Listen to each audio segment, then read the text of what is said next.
Good morning, everybody, and thank you very much for being here. We want to talk about the cold weather that's coming in and the effects of cold weather for public health and safety. And I want everybody in Milwaukee to be safe, first and foremost. And as all of us know, Wisconsin winter storms and cold temperatures can present challenges, many challenges. And it's important that we all take the appropriate actions to protect ourselves, to protect our family members, as well as working to make sure that we protect our neighbors too. And there are resources that are available that you'll hear about, resources that can keep people out of harm's way. Because at the end of the day, we're all in this together. The weather affects each and every single one of us. We all have a role to play as well in making sure that we assist folks who may be of need. It could be as simple as working to go across the street or next door to check on a neighbor who may need some assistance. So I ask everyone to be helpful, to be careful, and to be patient during the inclement weather that is coming to the city of Milwaukee in the next day or so. So with that, I'm going to pass it over to Assistant Chief Josh Parrish. Thank you, Mr. Mayor. All right, good morning, everybody. Thank you all for coming today. Just wanted to let you all know that the Milwaukee Fire Department, in coordination with the Mayor's Office, is going to be in contact with all of the other applicable emergency agencies as we prepare for these next few days of extreme weather. We are expecting what is affectionately the trifecta of some snow, some incredibly high winds, and incredibly cold temperatures, which will then wreak havoc on our infrastructure systems, mainly the beautiful trees that we have in the cities and also the wires that supply the power that we use to heat our home, run our telecommunications, and so on and so forth. It also has the potential to cause a variety of other issues, such as car accidents as we get black ice and so on and so forth on the road. So we have a few very simple asks for really everybody as we move forward with this. One, if you can stay home, stay home. It's the holiday season. Be with your loved ones, be with your families. Two, as the mayor alluded to, pick somebody or two or three or four people to check on, especially your older relatives or people who are just in older homes that may not be able to withstand these types of extreme temperatures. Three, make sure that you are heating safely. Do not use your ovens to heat your homes. Be mindful of space heaters. If it gets really, really chilly and your furnace can't keep up, throw in a hoodie, throw in a comfy sweater or an ugly sweater. But please, please, please don't do anything that would put yourselves or your loved ones in jeopardy, especially right before the holiday. And four, make sure that you're patient with both the fire department and the police department and the responders from We Energies and the system as a whole as we work through these things. It is Wisconsin. We do have these exceptional cold snaps, so we do have plans in place to work through these things, but those things take time. We will be meeting with our applicable partners later on today to stand up the rest of our emergency plans to make sure that we can be effective, efficient, and prompt in responding to whatever emergencies present themselves in the next 48 hours. And we appreciate everybody's cooperation as we move through that. We have individuals here from the health department, from some other city agencies, and also from We Energies, and also the Milwaukee Police Department that will begin to speak about some of the things that they're going to do to be prepared and ensure that we're able to offer safe and effective service over the next couple of days. So with that, I would like to introduce Deputy Director Chris McGowan from Milwaukee County Office of Emergency Management. Chris. Good morning, everyone. My name is Chris McGowan. I'm the Deputy Director of the Office of Milwaukee County Office of Emergency Management. OEM has been working with several community partners throughout our community and municipalities in preparation for the storm. Some of the biggest concerns that we have are going to be some of the commuting around the area during the weather event. Although the National Weather Service is now predicting a lower amount of snow, it is the blowing of that snow that may be a larger concern than the actual volume of it. So as people are moving through the commute tomorrow morning and into Friday, the blowing snow is going to be one of our primary concerns. There will be a lot of DOT crews out on the road surfaces to try and make them as passable as possible. But with that blowing snow, that's still going to continue to be a hazard through the weekend.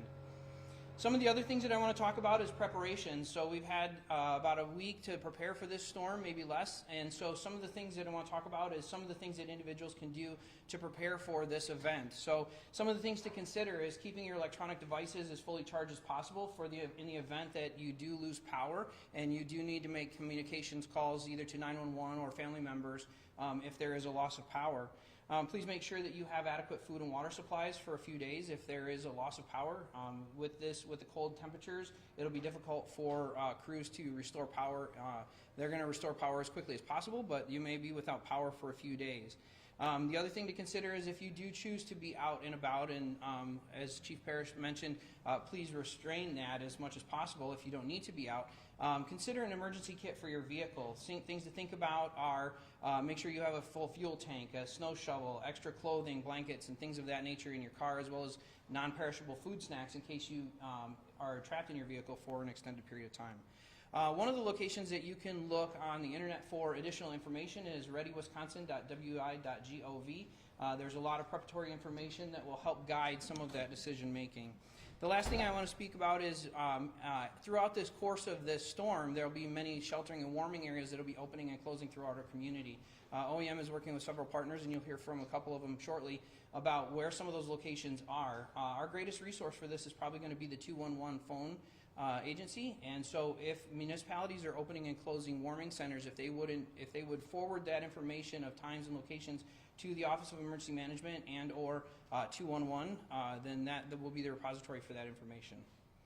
And with that, I'm turning over to Mr. Nick Tomorrow from the Dr. Nick Tomorrow from the Milwaukee Health Department.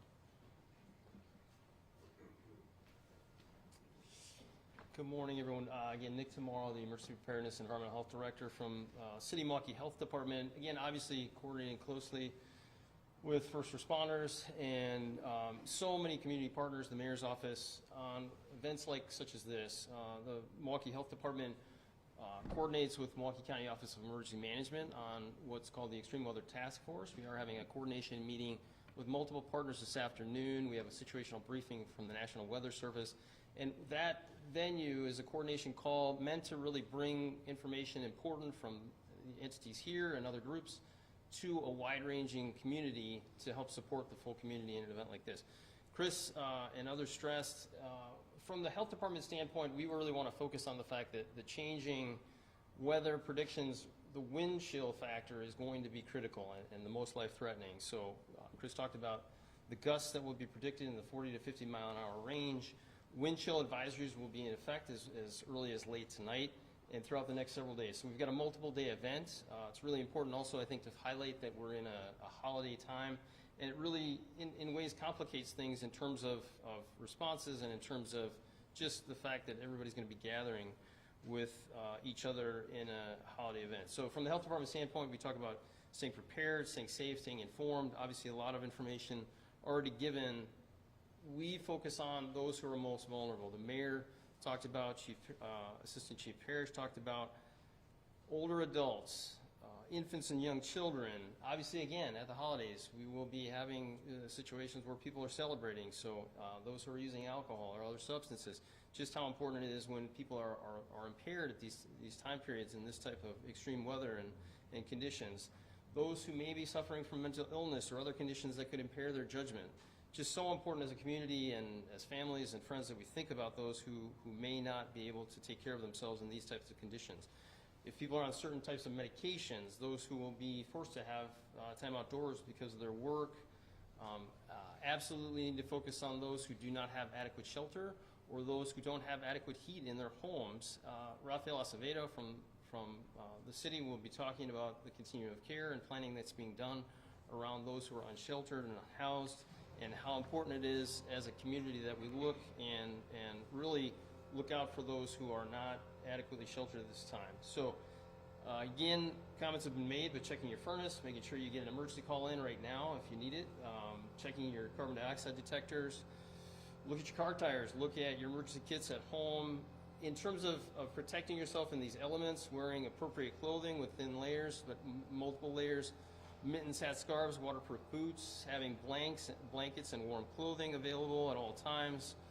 Again, thinking about your caffeine and alcoholic beverage intake that can increase the effects of cold weather. try to really look at those advisories and avoid traveling during weather service advisories. Working slowly if you have to be outdoors and being safe.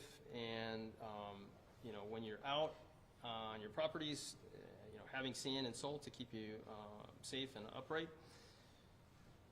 Everyone stay informed through venues such as this, local weather and news reports.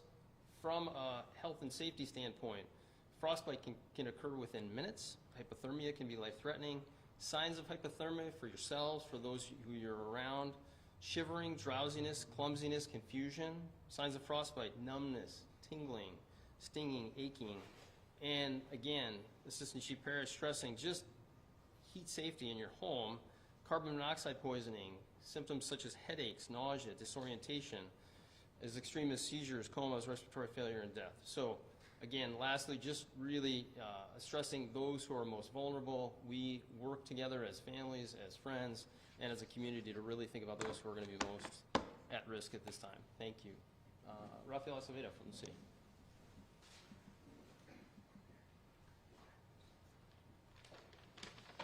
Good morning, everyone. My name is Rafael Acevedo. I'm Grant Compliance Manager for the City of Milwaukee. The City of Milwaukee is the lead agency for the Milwaukee Continuum of Care. We refer to the Milwaukee COC, which is a city countywide collaborative effort with multiple, over 100 community partners with a focus on ending homelessness. As we move into sub-zero temperatures and high levels of snowfall, the COC has never been more important for the safety of the individuals who are unhoused in our city. The COC has moved into a more traditional warming response. The traditional approach provides both walk-in warming sites and sites that that we don't necessarily publicize, because we're really looking at and focusing on the safety of the individuals that we work with, but also the safety of our volunteers and staff. There are 2 walk-in sites throughout in the city of Milwaukee, mainly in the downtown area. One is St. Ben's, which is on State Street. And that's at these locations, what we do is we provide intakes services, and we could evaluate the individual and see what their needs are. So St. Ben's, there's intake hours from Monday through Friday from 1 to 3, excluding holidays. And our second site is Repairs of the Breach, which is on Volete Street. And their intake hours are Monday through Fridays from 9 to 11, again, excluding holidays. While the walk-in warming site locations are public, again, I want to really emphasize this, the Milwaukee COC warming site addresses are kept private. Again, for the safety and coordination of all who utilize these locations, and again, for our guests and also for our staff and volunteers. The Milwaukee COC warming sites are really across the city and county. We've been working diligently as a system to prepare for this time.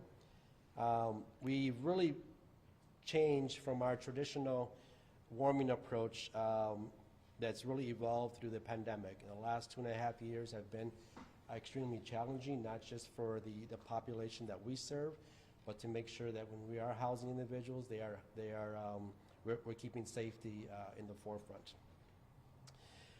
While the effects of the pandemic continues, federal COVID response resources and fundings have decreased. With this change and the evolution of the system, the COC still has the capacity to serve our neighbors who wish to come inside for warmth. We are in this together. If members in the community or somebody they feel concerned about, they can contact professional street outreach at outreach@milwaukeecountywi.gov or call 211. The COC has a mission to go beyond the warm place to stay for the night. Through the connections made in the Milwaukee COC warming rooms, we are able to offer more support for the pathway for stable and consistent housing. And just keep in mind, our focus is, when we're working with our population, is housing and homelessness. So that's really our main focus, and we do have a lot of individuals within our system working with all these individuals to try to get them into housing, which is our priority. Again, also just want to mention that we do have multiple street outreach teams out there day and night, checking up on folks and making sure that they have a warm place to stay. Lastly, we are all in this together. Let's keep ourselves and others safe as this severe weather is upon us already. So, thank you. We're going to close with Brendan Howard from We Energies.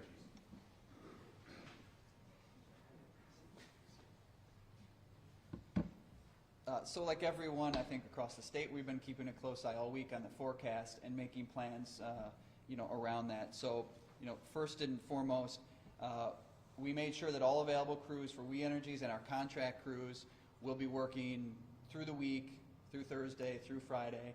Certainly some planned vacations were canceled because of this storm. We've also put out a request for mutual aid assistance. So oftentimes you hear about that where crews will head down to Florida after a hurricane or advance of a hurricane.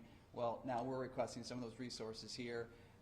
And if they're needed, we could request some of those resources, most likely from the Midwest, but keep in mind that all other utilities in the Midwest are dealing with the same thing and the same type of weather.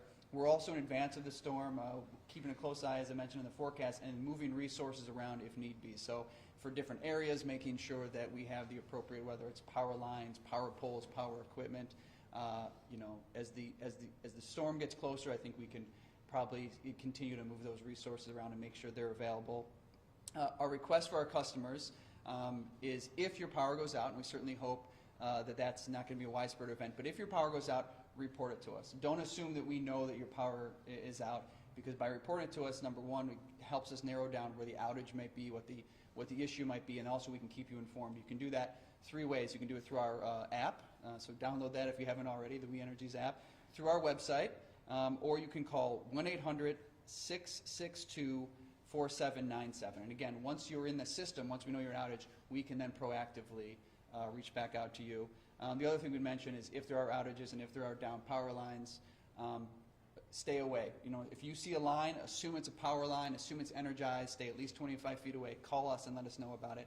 Don't think it's a cable line, don't think, oh, it's a down power line, there's no energy there. Stay far away, and we say 25 feet away because it can come into contact with something else and cause an issue. And just to reiterate what the chief had mentioned, if there's an outage, know that our crews are out there. It's going to be cold. It's going to be difficult. On the best of days, restoring power can be a bit of a challenge. It's obviously a potentially dangerous equipment. We're talking about high energy lines. Well, now we're going to be taking wind chills, 0 degrees, people working with their hands up in bucket trucks. So report your outage to us, and then we would just ask you to be patient. Thank you. So thank you all for coming today. We appreciate your time and attention for this incredibly critical but incredibly important topic. We'll take a couple questions and then we'll wrap it up. It seems like power outages could be a significant issue. If this storm moves past Friday and people are without power, are vacations going to be canceled? City employees, fire employees, kind of what's the plan looking 2, 3, 4 days ahead into Christmas? So for specific to power outages, I'll pass that to Brendan. And as always, especially from the fire and police standpoint, we are already a 24/7, 365 operation. There is not a day or an hour that goes by that we are not prepared and ready to provide coverage for really whatever the emergency presents itself. So that's one of the things with being an all hazards agency is that literally whatever Mother Nature can throw at us, that is our job to respond to that. Yeah, he mentioned vacations canceled. Are you having to tell people that had the holiday weekend off that they have to come back to work? Yeah, so we staff every day. Every day is the same staffing for the fire department, regardless if it's a holiday or not. Is there enough shelter for the people who are living outside right now? Shelter question. Enough shelter space? Yeah, we can always use more space, but I think we have been working diligently day and night, just really pulling all of our resources together to make sure that we have enough space for everyone who's outdoors, especially now. So we feel pretty confident that we can get people indoor who want to come indoor during these cold winter days that are coming ahead of us. Just being that we are Wisconsin, so often we meet people who think, I lived in Wisconsin my whole life, this is fine, I'm not worried. What is your message to those people who are not seeing this as a severe weather event or potentially life-threatening? It's a great question. I mean, even if you live here all your life, like I know I have, Cold is still cold. Biologically, it affects your body the exact same way from day 1 or day 10,000. Same thing with your, with your house. I think one of the interesting components that we deal with in our modern times is that we are a lot more technologically dependent now than we were 50, 60, 70 years ago. So it's really mindful, as I mentioned, if you have medical devices that are charged, that need to be charged, charge them now. If you were planning to go to a relative's house, that's probably not a great idea. So like the modification that we can make to keep ourselves safe, regardless of how long you've been here, is really what we're pressing this upcoming weekend. And also to remember that there are people who have lived here their whole life, but they're in a more vulnerable state right now. That's really, really key, is to keep an eye on those individuals, spread that holiday spirit that we all talk about. Like, it's time to actually do that thing right now, and checking on the people who you should be checking in on, who have lived here their whole life, because they may need a helping hand or invite over to your house for the holidays. Is there anything the community can do to not overwhelm the dispatch system or first responders when it gets really, really bad? Absolutely. I think the key is to be patient.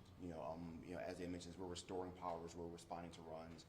If there are down trees, down poles, some services just take a little bit longer because we add additional demand to the system. So we do get to everything, whether it's the police department, the fire department, We Energies, the Office of Emergency Management. There is no, we are not coming. Sometimes it just takes a little bit longer. So thank you all for your time today. We appreciate it. And Godspeed. Enjoy your weekend.